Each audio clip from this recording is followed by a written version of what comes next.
Seeing beyond sight.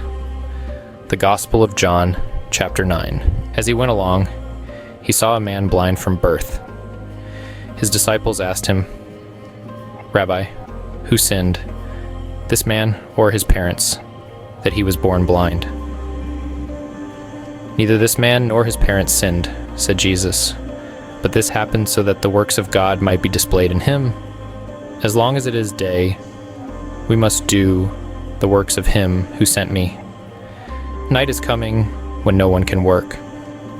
While I am in the world, I am the light of the world." After saying this, he spit on the ground, made some mud with the saliva, and put it on the man's eyes. "Go," he told him, "wash in the pool of Siloam." This word means sent. So the man went and washed, and came home seeing. His neighbors and those who had formerly seen him begging asked, "Isn't this the same man who used to sit and beg?" Some claimed that he was. Others said, "No, he only looks like him." But he himself insisted, "I am the man." "How then were your eyes opened?" they asked. He replied, "The man they call Jesus made some mud and put it on my eyes. He told me to go to Siloam and wash. So I went and washed, and then I could see." "Where is this man?" they asked him. "I don't know," he said. They brought to the Pharisees the man who had been blind. Now the day on which Jesus had made the mud and opened the man's eyes was a Sabbath. Therefore the Pharisees also asked him how he had received his sight. "He put mud on my eyes," the man replied, "and I washed, and now I see."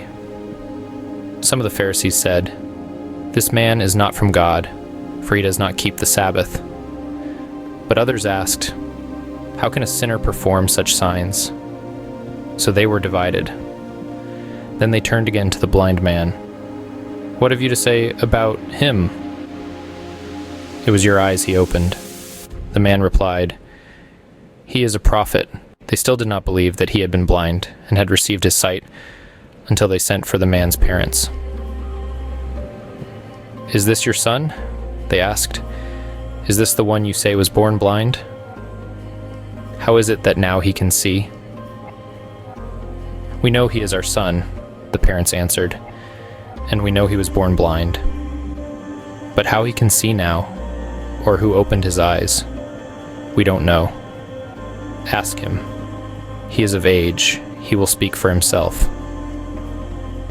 His parents said this because they were afraid of the Jewish leaders, who already had decided that anyone who acknowledged that Jesus was the Messiah would be put out of the synagogue. That was why his parents said, "He is of age. Ask him." A second time they summoned the man who had been blind. "Give glory to God by telling the truth," they said. "We know this man is a sinner," he replied. "Whether he is a sinner or not, I don't know. One thing I do know. I was blind, but now I see." Then they asked him, "What did he do to you? How did he open your eyes?" He answered, "I have told you already, and you did not listen. Why do you want to hear it again? Do you want to become his disciples too?" Then they hurled insults at him and said, "You are this fellow's disciple. We are disciples of Moses. We know that God spoke to Moses, but as for this fellow, we don't even know where he comes from." The man answered, "Now that is remarkable. You don't know where he comes from, yet he opened my eyes. We know that God does not listen to sinners. He listens to the godly person who does his will. Nobody has ever heard of opening the eyes of a man born blind. If this man were not from God, he could do nothing." To this they replied, "You were steeped in sin at birth. How dare you lecture us?"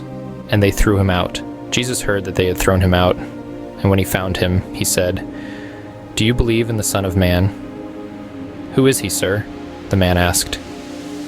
"Tell me so that I may believe in him." Jesus said, You have now seen him. In fact, he is the one speaking with you." Then the man said, "Lord, I believe," and he worshipped him. Jesus said, "For judgment I have come into this world, so that the blind will see, and those who see will become blind." Some Pharisees who were with him heard him say this and asked, "What? Are we blind too?" Jesus said, "If you were blind, you would not be guilty of sin. But now that you claim you can see, your guilt remains." This is the word of the Lord. Thank you for joining us today on Be More with God, as we explored the enlightening and miraculous story of John 9. This chapter presents a powerful example of Jesus' ability to transform not just physical sight, but spiritual perception, illuminating the works of God through what seemed an unfortunate condition. It challenges us to see beyond our limitations and recognize the greater purposes of God in our lives. As we continue to journey through the Gospel of John, let's absorb the significant lessons this miracle teaches about faith, identity, and divine intervention. Next time, we'll delve further into the teachings and miracles of Jesus, seeking understanding and inspiration that can be applied to our everyday lives. If this episode opened new perspectives for you, or if you have reflections you'd like to share, please drop a comment below. Let's cultivate a community that learns and evolves together.